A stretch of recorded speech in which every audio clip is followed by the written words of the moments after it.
ফরিদাবাদে একটি বড় নিরাপত্তা অভিযানে জম্মু ও কাশ্মীরের পুলিশের একটি দল ধৌজ গ্রামে একটি ভাড়া করা বাসা থেকে 350 কেজি বিস্ফোরক, অ্যামোনিয়াম নাইট্রেট, একটি AK-47 রাইফেল, একটি পিস্তল, 3টি ম্যাগাজিন, 20টি টাইমার, একটি ওয়াকি-টকি সেট এবং গোলা বারুদ উদ্ধার করেছে বলে পুলিশ জানিয়েছে। অভিযানের সময় জম্মু ও কাশ্মীরের একজন ডাক্তারকেও গ্রেপ্তার করা হয়েছে।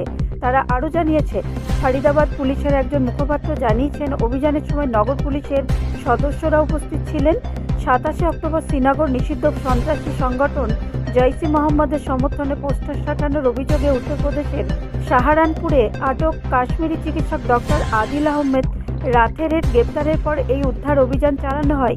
সোমবার বিকেলে এক সংবাদ সম্মেলনে ফরিদাবাদের পুলিশ কমিশনার সত্যেন কুমার গুপ্ত জানান যে জিজ্ঞাসাবাদের সময় রাথের এমন তথ্য প্রকাশ করেন যা পুলিশকে ডক্টর মুজাসমিল শাকিল, যাকে মুজাহিল শাকিল বা মুজাসমিল শাকিল নামে পরিচিত, সম্পর্কে জানতে সাহায্য করে, যিনি জম্মু ও কাশ্মীরের পুলওয়ামার আরেকজন চিকিৎসক, যিনি ফরিদাবাদের আল ফালাহ হাসপাতালে কর্মরত ছিলেন।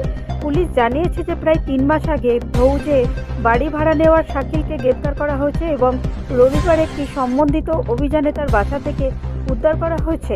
ফরিদাবাদ পুলিশ কমিশনার স্পষ্ট করে বলেছেন যে অ্যামোনিয়াম নাইট্রেট ছিল RDX নয়, যেমনটি প্রাথমিকভাবে সংবাদ মাধ্যমের কিছু অংশে প্রকাশিত হয়েছিল। এর আগে জম্মু কাশ্মীরের পুলিশ অনন্তনগরের সরকারি মেডিকেল কলেজে রাথেরের লকারে তল্লাশি চালিয়ে একটি AK-40 রাইফেল এবং গুলি উদ্ধার করে। রাথেরের বিরুদ্ধে অস্ত্র আইন এবং বেআইনি কার্যকলাপ প্রতিরোধ আইনের অধীনে মামলা দায়ের করা হয়েছে।